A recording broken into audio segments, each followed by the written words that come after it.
ಪಡುಬಿದ್ರೆ ಗ್ರಾಮ ಪಂಚಾಯತ್ ವ್ಯಾಪ್ತಿಯ ದೀನ್ ಸ್ಟ್ರೀಟ್ ಬಳಿ ಹಾಗೂ ಬ್ರಹ್ಮಸ್ಥಾನ ಬಳಿ ಮಳೆ ಗಾಳಿಗೆ ವಿದ್ಯುತ್ ಕಂಬಗಳು ಧರೆಶಾಹಿಯಾದ ಪರಿಣಾಮ ಇಡೀ ದಿನ ವಿದ್ಯುತ್ ನಾಪತ್ತೆಯಾಗಿ ಜನ ಸಮಸ್ಯೆ ಅನುಭವಿಸುವಂತಾಗಿತ್ತು। ಈ ಸಮಸ್ಯೆಗೆ ಮೆಸ್ಕಾಂ ಅಧಿಕಾರಿಗಳ ಕರ್ತವ್ಯ ಲೋಪವೇ ಕಾರಣ ಎಂಬುದಾಗಿ ಗ್ರಾಮಸ್ಥರಾದ ಇಲಿಯಾಸ್ ಆಕ್ರೋಶ ವ್ಯಕ್ತಪಡಿಸಿದ್ದಾರೆ। ವಿದ್ಯುತ್ತಿನ ನಿರಂತರ ಸಮಸ್ಯೆಗಳ ಬಗ್ಗೆ ಆಕ್ರೋಶಿತರಾದ ಇಲಿಯಾಸ್ ಅದೆಷ್ಟೋ ಸಮಯಗಳಿಂದ ನಮ್ಮ ಪ್ರದೇಶದಲ್ಲಿ ತುಂಡಾಗಿ ನೇತಾಡುತ್ತಿದ್ದ ವಿದ್ಯುತ್ ಕಂಬವನ್ನು ಬದಲಿಸುವಂತೆ ಪಡುಬಿದ್ರೆ ಮೆಸ್ಕಾಂ ಕಚೇರಿಗೆ ಮನವಿಯ ಮೇಲೆ ಮನವಿಯನ್ನ ಸಲ್ಲಿಸಿದ್ರು ಬಹಳ ತಡವಾಗಿ ಸ್ಪಂದಿಸಿದ ಮೆಸ್ಕಾಂ ಅಧಿಕಾರಿಗಳು ಗುತ್ತಿಗೆದಾರರನ್ನ ಬಿಟ್ಟು ಕಂಬ ಹಾಕಿಸುವ ಕೆಲಸವನ್ನ ಆರಂಭಿಸಿದ್ರು।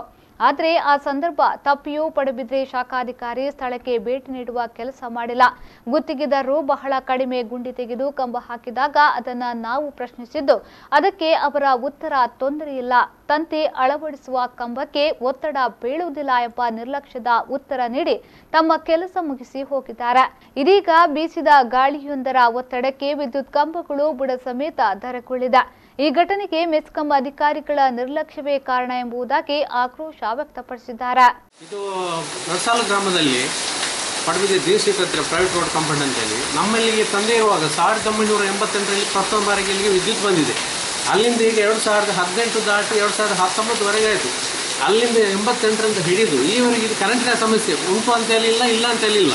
ಮತ್ತು ಇಲ್ಲಿ ನಮ್ಮ ಅಣ್ಣ ತಮ್ಮಂದಿರು ಒಂದೇ ಕಾಂಪೌಂಡಲ್ಲಿ ನಾವು ಮನೆ ಕಟ್ಟಿದ್ದೇವೆ। ನನ್ನ ಅಣ್ಣನ ಮನೆ ಎದುರಲ್ಲಿ ಒಂದು ಕಂಬ ಹಾಕಿದ್ದಾರೆ, ಅದು ಬೆಂಡಾಗಿ ಹೋಗಿತ್ತು। ನಾನು ಕೆಲವು ಸಲ ಹೋಗಿ ಮೆಸ್ಕಾಂಗೆ ಕಂಪ್ಲೇಂಟ್ ಮಾಡಿದೆ, ಮತ್ತು ನನ್ನ ತಮ್ಮನ ಹೆಂಡತಿ ಕೂಡ ಹೋದರು, ಹೇಳಿದ್ದಾಳೆ। ಹೋಗಿ ಹೇಳಿ ಸುಮಾರು 1-2 ತಿಂಗಳು 3 ತಿಂಗಳು ಬರ್ತೇನೆ ಅಂತ ಹೇಳಿ ಕಳೆದ ತಿಂಗಳು ಏನೋ 1 ತಿಂಗಳೇನೋ ಆಯ್ತಾ ಏನೋ ಬಂದು ಹಾಕಿ ಹೋದರು।